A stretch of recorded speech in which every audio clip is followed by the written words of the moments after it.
Hello there. My name is Brendan Duravage, and this is my presentation on the inequalities that Muslim Americans face here in America and in the workplace. First of all, I just want to make the distinction clear that when I'm talking about Muslim Americans, I'm specifically talking about the ones that are of Arab descent. Um, so, not ones that come from South Asia or Africa, um, because here in America, I mean, what the media and what people may stereotype Muslim Americans as are people that look like they're of Arab descent. So I just wanted to preface that. Um, so let's just dive into it, shall we? So the reason I chose this specific group of people as my focus is because I feel like I have a few different examples to show where it's something that is eye opening, especially when you have a relationship with these people. So I work with men's basketball here at Central, and one of the coaches that I'm close with, he is Lebanese American and obviously Muslim. And then one of our players is Muslim as well. His name is Muhammad. And I did my interview questions with him, and that was very, very cool, very helpful. And I've built relationships with both of these gentlemen, and really just I've found that they're just incredible human beings, and the religion itself. I mean, it's very, very intriguing to see how dedicated and disciplined these people are, and how dedicated they are to their faith, more so than any other religion I've seen or been a part of. So I felt like it was kind of meant to be to like do this project that's centered around this. So, anyways, you know, obviously it's been tough for the community here in America since 9/11, and yeah, that was 24 years ago. But there's no doubt that there's been so much damage that has been done to the community, and um, even when like I'm trying to remember. So there was the Boston bombing um, that happened in 2011, I believe, and then there was other terrorist attacks that took place around 2015. There was the threat of ISIS. So there's always gonna be like there's always been like these events, these one-off events that happen where unfortunately, it's somebody that is Arab looking or claims to be a Muslim, but and Muslims will tell you firsthand like, no, we don't claim those people at all. Like we don't associate with those people at all. They're crazed. Like they're evil people. They are not Muslim. So like don't believe them when they say they are. It'd be the same if you know like the KKK for example, like they consider themselves Christians, but any good Christian or real Christian would tell you like no, they are not. Like we do not associate with those people. So I think it's important that we don't generalize an entire group of people based off the actions of a few evil individuals. Um, so that's been a battle for a lot of these people.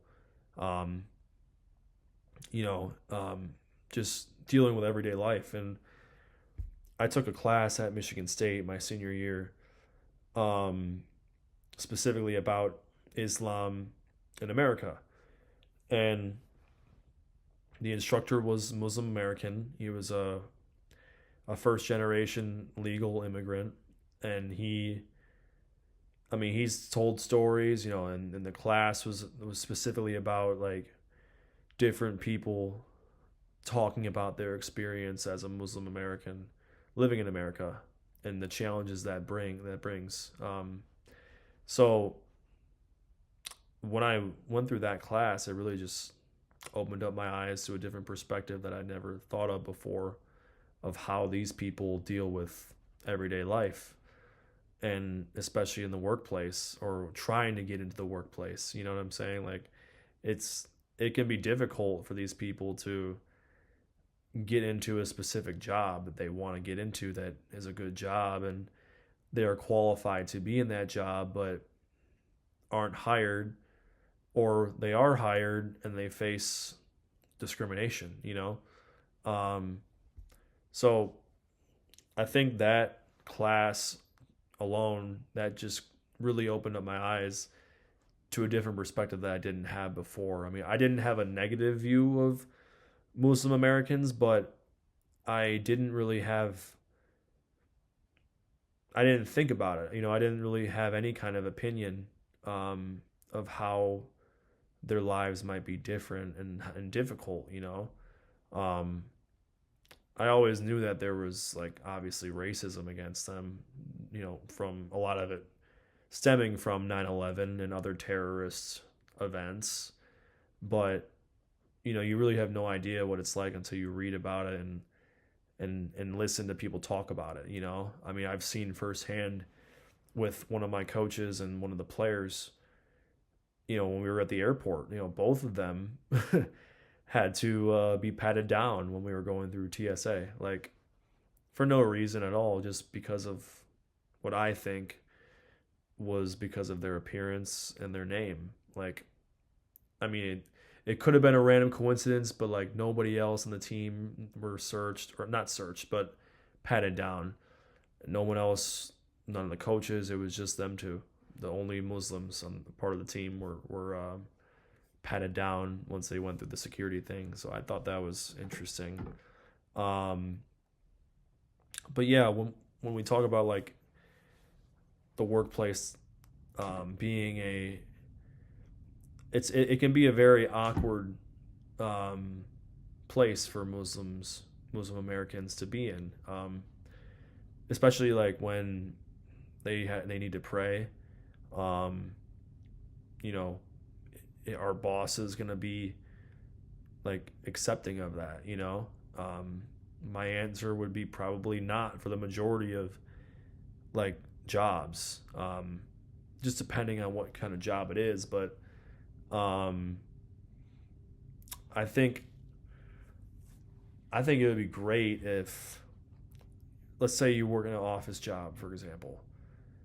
I think it would be awesome if there was, like, a designated prayer space for, I mean, not just Muslims, but, like, anybody, but, like, for Muslim Americans that, like, value that time, that 10 minutes to pray. Like, hey, this is a space that you can be, isolated. You can be, have your own little, like, cubicle, um, to where you can pray and, go back to work once you're done. Like, I think that would be an excellent idea, to make the workplace a more inclusive environment for Muslim Americans. Um, and also, this is just like a general thing. Um, I think, and I see this firsthand as well. There's not many places that sell halal food, and especially in Mount Pleasant here, like, I think the only place that I know of is Pita Way, and that just opened up, like, in the fall. Like, before then, I don't know. I'm sure you can get it from certain grocery stores, but it's hard. It's very difficult, for these people to have access to halal food. So, but number one, I think education is the biggest thing with combating this, and opening up people's eyes to a different perspective that I shared with earlier, about how you don't really know what Muslim Americans go through until you see their firsthand experiences that they reflect on, and and so forth. So I think it's very important that everybody, like no matter where you're at, no matter what job you're in, is educated on Muslim Americans and the lives that they live, and not just Muslim Americans, but like any race, like any minority that faces discrimination that, somebody like me might not have to go through. So, yeah, those are my thoughts on the inequalities that Muslim Americans face. And I hope you enjoy it.